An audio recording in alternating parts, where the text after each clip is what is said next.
यह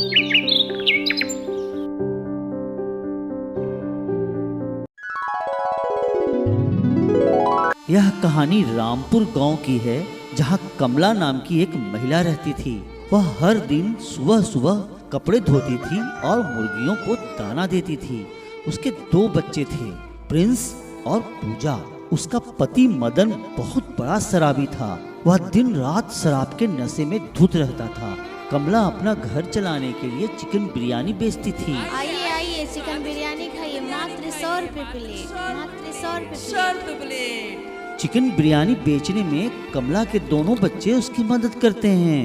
तभी एक ग्राहक बोलता है, वाह मजा आ गया, किसने बनाया ये चिकन बिरयानी? अंकल, ये मेरी माँ बनाती है बिरयानी, बहुत अच्छा बनाती है ना माँ?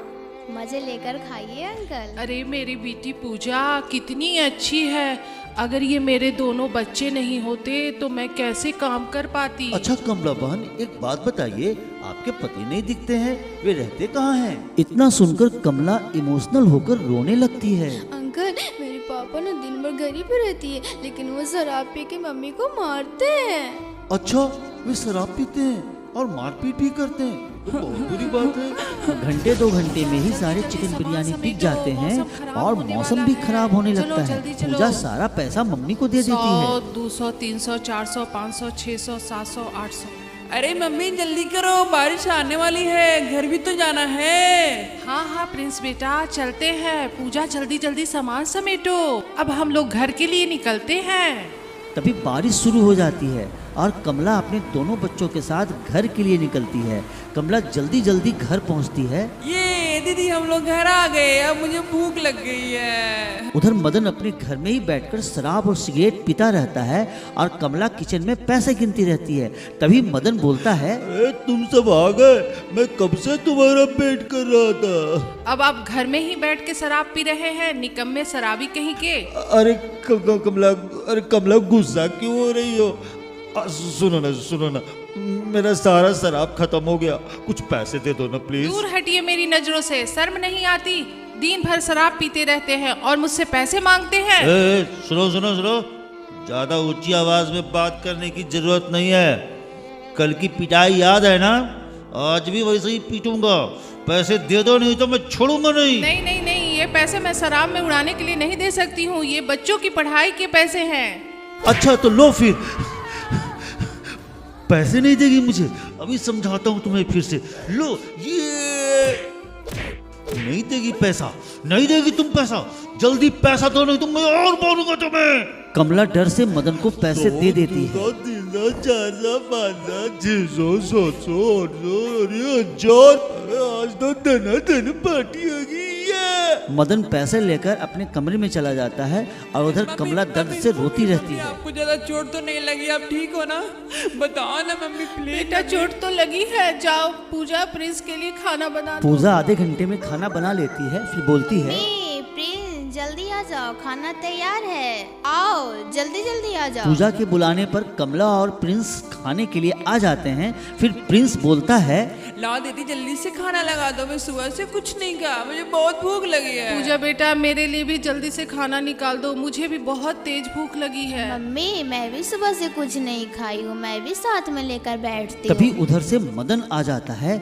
यह देखकर पूजा बहुत ही घबरा जाती है। अरे ये चिकन इधर लाओ, मैं खाऊंगा, दोस्तों को भी पार्टी देनी है। पापा हम लोग सुबह से कुछ नहीं खाए, हम लोग के लिए रहने दीजिए ना पापा, प्लीज पापा, सुबह से कुछ नहीं खाए, हम लोग के लिए रहने दीजिए ना पापा, पापा प्लीज। तू ऐसा नहीं मानेगी, ये ले सुन ले पूजा मेरी बात, अगर तू अपनी माँ की तरह करेगी तो मैं तेरी भी पिटाई करूंगा। उसके बाद मदन वह चिकन लेकर अपने दोस्तों को पार्टी देने के लिए चला जाता है। अरे दोस्तों देखो मैं क्या लेके आया हूँ, गर्मा गर्म चिकन, आज तो मजा आ जाएगा। ये मदन अपने दोस्तों के साथ पार्टी करता रहता है और उधर उसकी पत्नी और बच्चे भूखे तड़पते रहते हैं।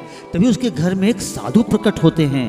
अलख निरंजन, जय भोलेनाथ। अचानक यह आवाज सुनकर पूजा और प्रिंस दरवाजे की तरफ देखने लगते हैं। अरे बच्चों तुम सब क्यों रो रहे हो, क्या समस्या है? साधु बाबा को प्रणाम। क्या बताओ साधु बाबा, बहुत विकट समस्या है। क्या समस्या है, मेरे पास आकर बताओ। साधु बाबा के बुलाने पर कमला और उसके दोनों बच्चे साधु बाबा के करीब जाते हैं। पुत्री क्या समस्या है, बताओ मुझे, क्या दिक्कत है? बाबा मेरे पति को शराब की लत लग गई है, वे हम सबको बहुत मारते हैं। अच्छा, तो ये समस्या है, मैं तुम्हें उपाय बताता हूँ, सब ठीक हो जाएगा। जरूर करूंगी बाबा, जरूर करूंगी। क्या उपाय है बताइए। उसके बाद साधु बाबा मंत्र पढ़ के एक कलश लाते हैं और उसे कमला के हाथ में देते हैं। सुनो, जब तुम्हारा पति सो रहा हो तो यह कलश उसके सर से स्पर्श करा देना, सुबह तक वह ठीक हो जाएगा। जी बाबा जी, धन्यवाद, मैं जरूर करूंगी ये उपाय। जैसे ही रात होती है, मदन नशे में धूत होकर अपने कमरे में आकर सो जाता है और उधर कमला वह कलश लेकर मदन के कमरे में आती है और वह कलश मदन के सर से स्पर्श कराती है। प्रभु, मेरे पति को हमेशा के लिए नशे से छुटकारा दिला दीजिए प्रभु। उसके बाद कमला अपने कमरे में सोने चली जाती है। उसके बाद मदन के कमरे में तेज रोशनी फैलती है और एक चमत्कार होता है। दूसरे दिन सुबह कमला अपने बच्चों के साथ मदन के कमरे में जाती है तो देखती है कि मदन बिल्कुल ठीक हो गया है। वे सारे लोग खुश हो जाते हैं। कमला, मुझे माफ कर दो कमला, मैं समझ चुका हूँ, शराब के नशे में मैं बावला हो गया था। कमला, आओ मेरे बच्चों, मेरे करीब आओ। उसके बाद कमला, पूजा और प्रिंस मदन के करीब जाते हैं और फिर मदन बोलता है, दोस्तों, शराब की लत बहुत ही खराब लत है, यह पूरे परिवार को खत्म कर देता है। आप अपने परिवार को बचाइए और शराब को छोड़िए।